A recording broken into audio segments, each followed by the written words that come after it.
Hi, this is Tony Robbins. Welcome to Live with Passion. Listen, first, I really want to congratulate you on taking the time to listen to this program and for investing in it. And I say that not because you've invested in my tape program, but because there's so many people out there that talk a really great game, but they don't live it. You know what I mean? So many people out there say, I want a greater life. I want to achieve this great goal. I have this great dream. I want to turn it into reality. But what do? Usually nothing. Usually day after day, they don't make any real progress towards achieving those goals. They're not investing in themselves in solutions and tools and into ideas that can make a difference.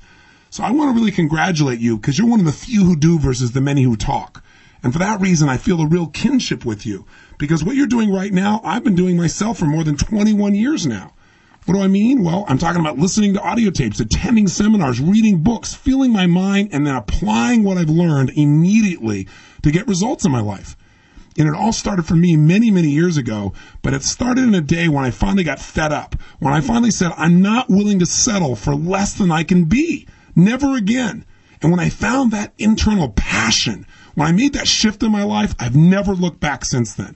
And that's why this subject means so much to me and why I'm so thrilled that it means enough for you to take the time to really listen to this audio program. So I want to get started, but before I do, let me also say this. You and I are probably a lot more alike than you realize. I mean, think about it. We're both crazy, outrageous people that are saying, I will not settle for less than I can be or do or feel or experience in my life. I mean, if you think about it, there's really a big difference between just merely achieving your goals and living a life of passion. I mean, where you love your life, where you love your career, you love your family, your friends, the people around you, where you look forward to each and every day. Maybe ultimate passion is when you can get to that point where no matter what happens in your life, even when the biggest challenge happens, even when the greatest injustices occur, you just grab a hold of them and you suck the juice out of that experience. You say to yourself, what can I learn from this? How can I apply this? You find a way to use whatever life gives you to create a life of even greater meaning. Now, by the way, is that what most people do? Well, you and I both know the answer is no. I mean, every day you look around and walk around and you see people around you that look half dead. I mean, it makes me sad. There seems to be no joy in their life. There's no drive in these people. They're kind of just surviving. It's like somewhere along the line, they settled for so much less than they could be. And maybe it happened many years ago. Maybe years ago they had great goals and great dreams and a great drive for a life of meaning. But what happened to them? Well, what almost happened to me, what may have happened at one time in your life. They had big goals. They had big dreams. They went for it. They were excited. And they pushed hard. Maybe they disciplined themselves. Maybe they gave their all and they were disappointed or maybe even betrayed. I know I felt that many times in my life, and I'm sure you have as well. But what do you do with that? That's what determines whether you develop a passionate life or one that you have to constantly make excuses for, or one where inside of you, you have to settle and say, those people out there that are so excited, so passionate, oh, it's phony, it's fake, it's just a bunch of positive thinking. See, what happens for a lot of people is they don't want to be disappointed anymore. So what they do is they disassociate. They start saying, oh, don't get your hopes up. Hey, don't get overly excited about this stuff. Come on, what are you, naive? They become skeptical. They become pessimistic. But the truth is when people say they're skeptical or they're pessimistic, what they're really saying is, I'm fearful. I mean, people who are skeptical are just afraid of being disappointed. They're afraid of being hurt. They're afraid to feel that feeling that comes from not winning. But listen to me. In any sport, if you're going to be victorious, you've got to be willing to risk that loss, that sense of pain. That also, by the way, that pain may be the very thing that gives you the drive to move forward and achieve more than you ever have before in your life.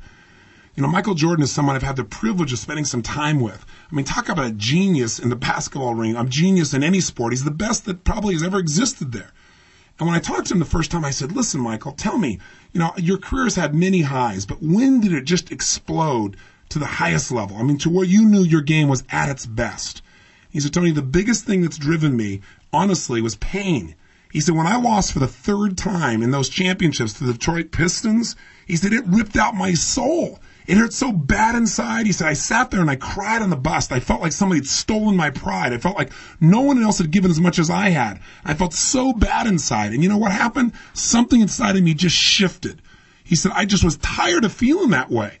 And I decided I was going to go out that summer and I was going to lift weights and become stronger than I ever had been before. And the next year I was going to dish out the pain. I wasn't going to take it. That we were going to win no matter what. He said, I converted all of that pain into absolute drive. And you know what happened.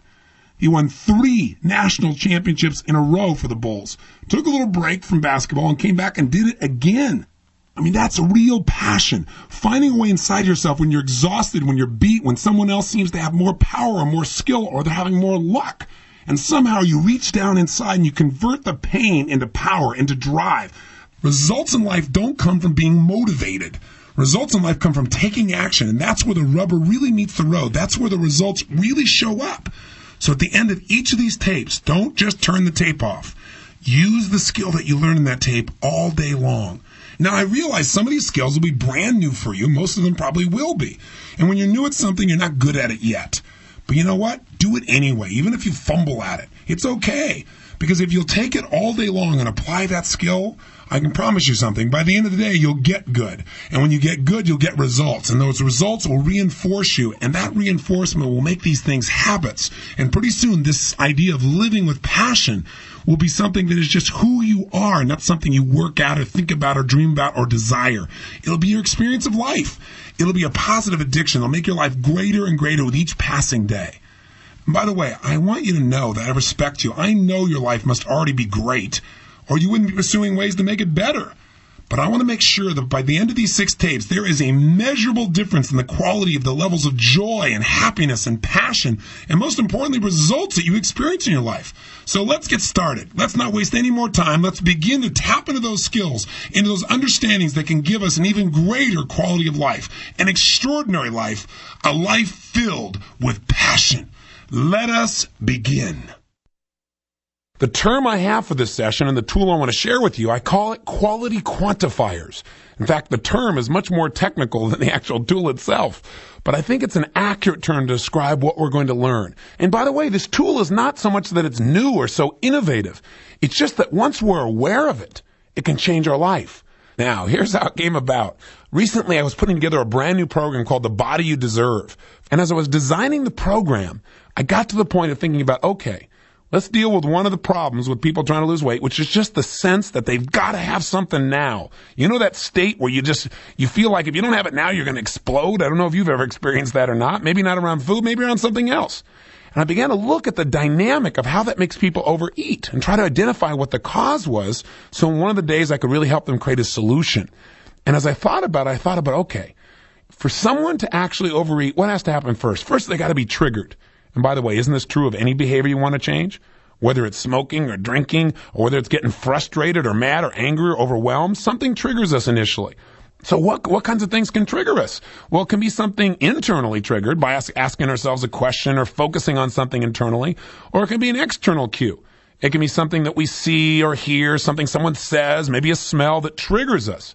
As soon as we're triggered, we go into a state. And when people overeat, I began to ask myself, what is the state they're in when they really overeat? I mean, when they gotta have that food. I realized it was a state of tremendous urgency, that the person felt like they gotta have it right now.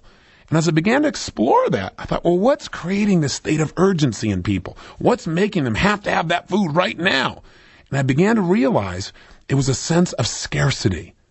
Suddenly this person began to feel if they didn't have something right now, they were going to miss out. They were going to be deprived. They weren't going to have what they really wanted most. And as I began to explore this, I said, okay, well, if somebody gets where they feel like they're missing out, human beings will do almost anything to avoid what? Pain. And missing out, being deprived is major pain for most people in our culture. In fact, scarcity is what drives so many of our desires in this culture. The more scarce some things are, the more we want them. I mean, that's the challenge. When most people want to lose weight, what do? They try and deprive themselves. They say, I can't have this food that makes me feel good. What we really want is just to change the way we feel. And if someone thinks like they can't have that anymore, that just drives them crazy. It's the very same drive, by the way, that made people come across an ocean, risk their lives to come to the New World, to get something called gold. Why do they want this little pretty metal? Why was it in such demand? Because it was scarce. Scarcity drives human beings crazy, whether it be in diamonds or in relationships. Some people, when they really want to be in a relationship with somebody and they don't think it's possible, boy, they really want to be with this person. They find this drive. They'll do anything. They'll take care of that relationship. They make it the priority. But once they're in the relationship, what happens? For some people, the law of familiarity begins to set in. They start to take for granted what's so close to them. Pretty soon, what they wanted is no longer scarce. They're around this person so much that they begin to take them a little bit for granted. So after a while, we'll see this relationship begin to deteriorate. But you know what's interesting, including in a relationship? If suddenly somebody else gets interested in this person they're in a relationship with, very often the person is no longer so familiar. All of a sudden they're a scarce resource again. All of a sudden the person starts paying attention. It's an interesting dynamic that we human beings have around this thing called scarcity. And boy, if there's any place it shows up, it sure does in food. So I was thinking, all right, how do you do this? How do you turn this around? And I can only tell you my own experience. I can give an experience of how scarcity was driving my family for a while. One day, our chef came home with a special treat after dinner. It was these fat-free cookies. And they were supposed to have no sugar. But you know what? Most things like that taste like cardboard. But these things were absolutely incredible. We were so excited after we had these cookies that sure enough, I came back into the kitchen about 30 minutes later to have one of these cookies, and the whole box was gone. Everybody had hit the kitchen and wiped the thing out. Well, you can't imagine what that did to my desire for these cookies. All of a sudden, I wanted them more than anything on earth. And I was real frustrated, so I said, hey, tomorrow, go get a couple of boxes of these things. Sure enough, the next day, she came back in. I walked in there. She'd gotten 2 boxes, and they were already empty by the time I got home. I said, I want to make sure I had some of these cookies. Now I can't have them at all. I said, tomorrow, I tell you what I want you to do. Get 25 boxes of these cookies. I want you to fill up this entire cupboard, because when I come in here, I want to be able to cookie when I want it. So sure enough, the next day I come in, and there are 23 boxes there. 2 are already gone. But I said, I don't care. At least I got 23 boxes here left. And I went in there and had about a half a box of cookies, maybe 3/4 of a box. But the bottom line is when I was done, I felt satisfied, I thought. Sure enough, the next day I came in, and there were still a few boxes gone, but there's still plenty of cookies in there, so I had a few. By the 3rd day, I had maybe 1. By the 4th day, I was like, there are plenty of cookies here. There'll always be here. You know what's fascinating? I wasn't the only one who behaved differently once there were plenty of cookies. I noticed all of a sudden, a month later, there were still 20 boxes of darn cookies sitting in there. In fact, 2 months later, there was mold growing all over these cookies. No one had ever touched them because there were so many of them. They were so available. They were like sick of them. See, scarcity does interesting things to us, and having a sense of abundance also changes the way we respond to things. Now, you say, well, Tony, what has this got to do with this thing called quality quantifiers? Everything. See, what I was searching for at the time was to give people a tool that would help them to get out of that state of urgency, that state where you're crazy, where you got to have it right now or you're going to go nuts. You know the kind of state I'm talking about, right? And as I began to do that, trying to figure out a tool for it, I thought, you know what? We all create this emotion. We create this feeling of urgency, like I got to do it now. I got to have it now. But we feel like it's something outside of ourselves, something outside of us that's triggering us. And that state of urgency doesn't last forever.